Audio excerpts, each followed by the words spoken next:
First stop Hollywood, next stop Portland. Find out who and why on Smart Money.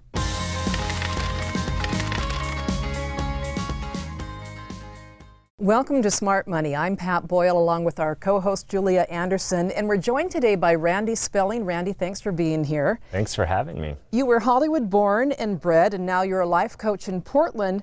And to quote the Beatles, it's been a long and winding road, if I may butcher the song, for you.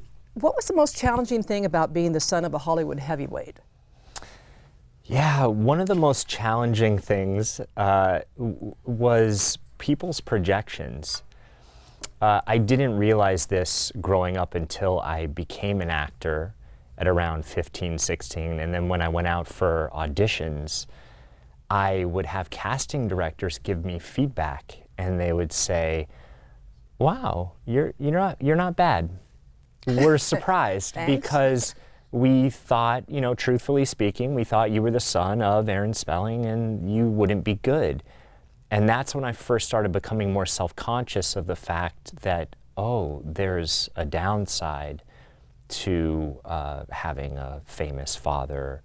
And so I would say that was one of the hardest things, is that and people's projections of life being a certain way. You grew up in this really glamorous lifestyle and this large house, and life must have been perfect.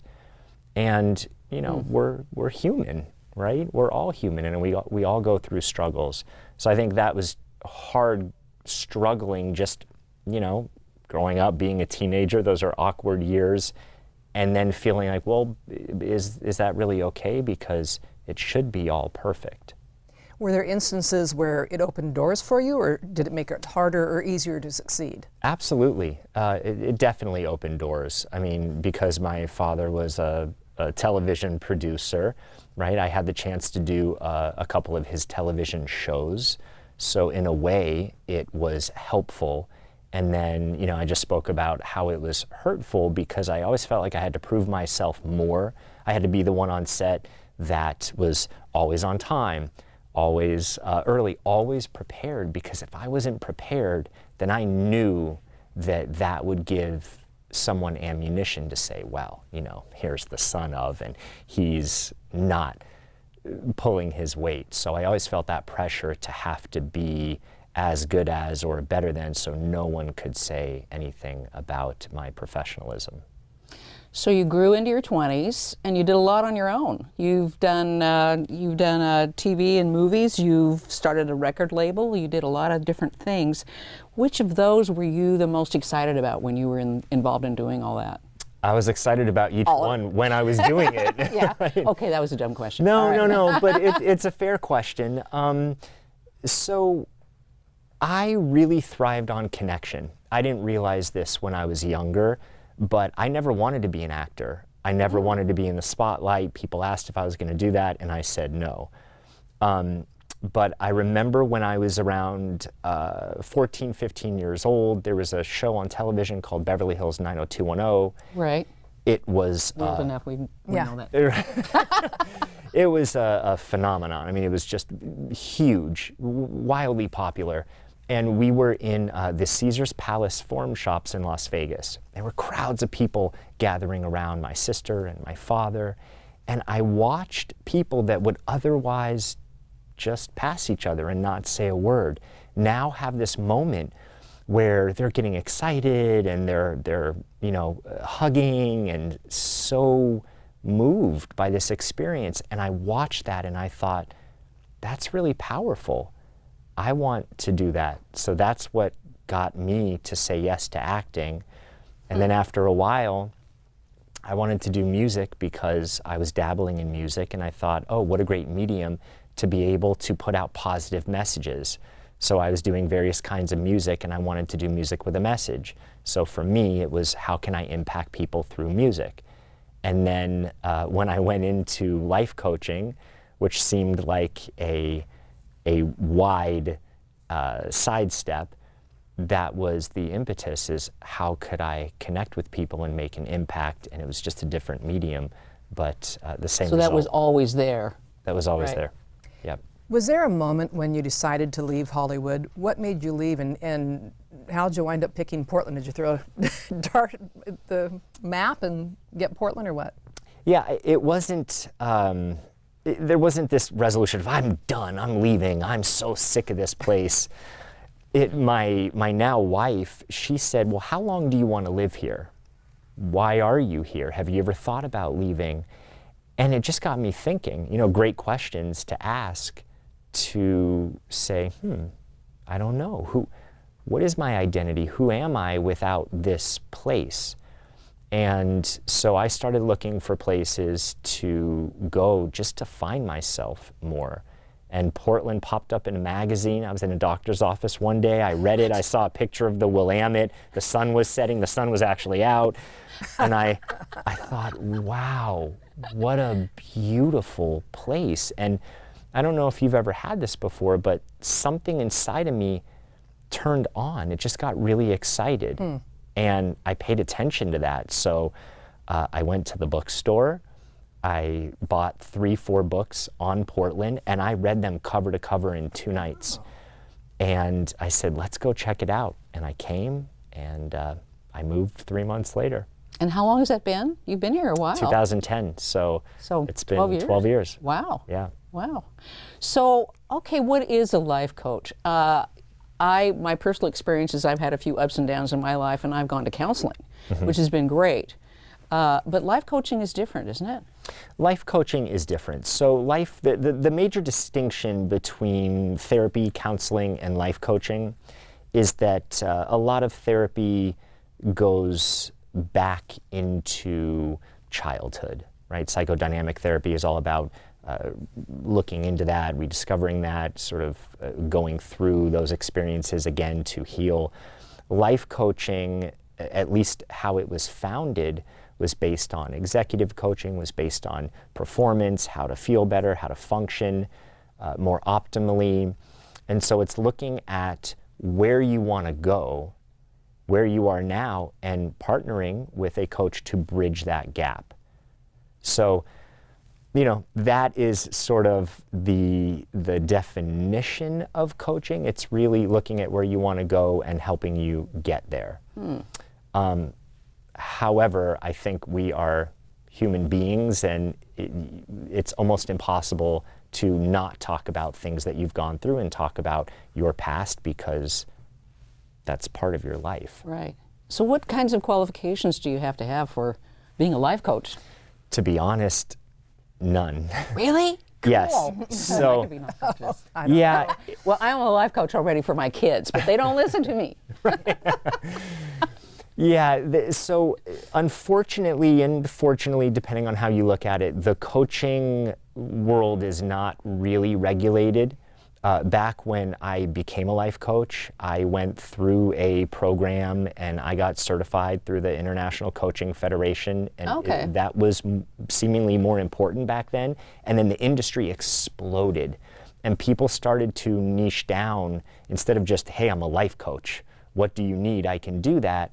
They started discovering, well, are you sleeping? I'm a sleep coach. If you're not sleeping well, or if you want to do a handstand and you're not good at handstands, I'm a handstand coach.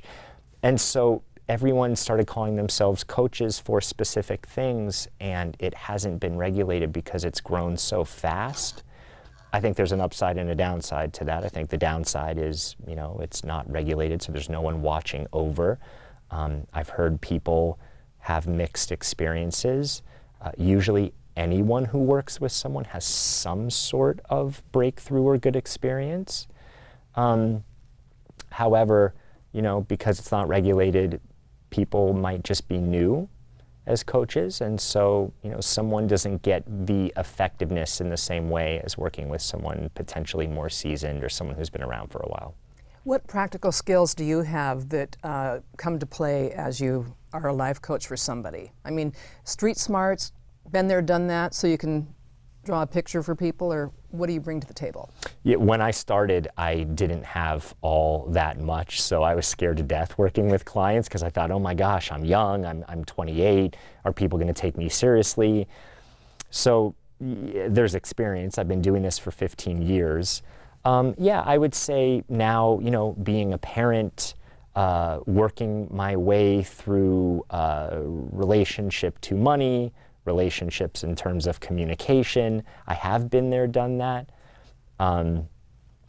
But I would say one of my gifts is being intuitive. I'm very intuitive, so I work intuitively with people. Sometimes I know the answer right off the bat from experience and what I'm gathering from them as they're talking.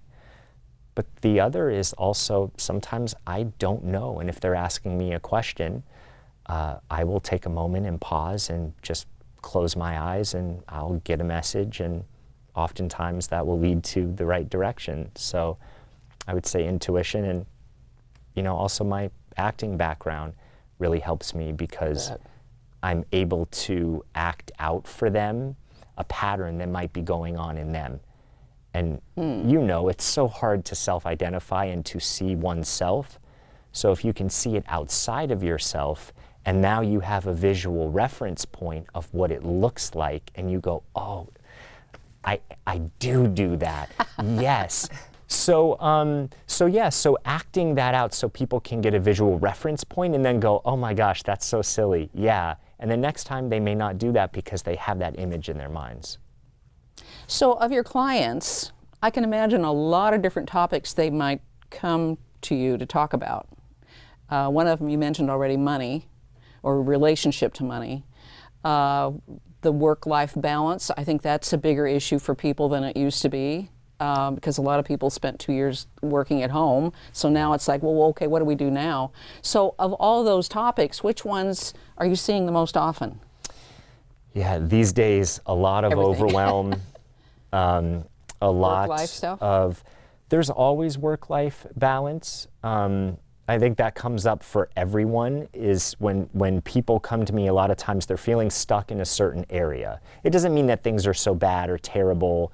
It just means that they're feeling stuck. They can't find a way through, which is exciting for me, because when someone bumps up against that point, it means that there is another direction for them to go in, that they've gone as far as they can, and now it's time to look at different options.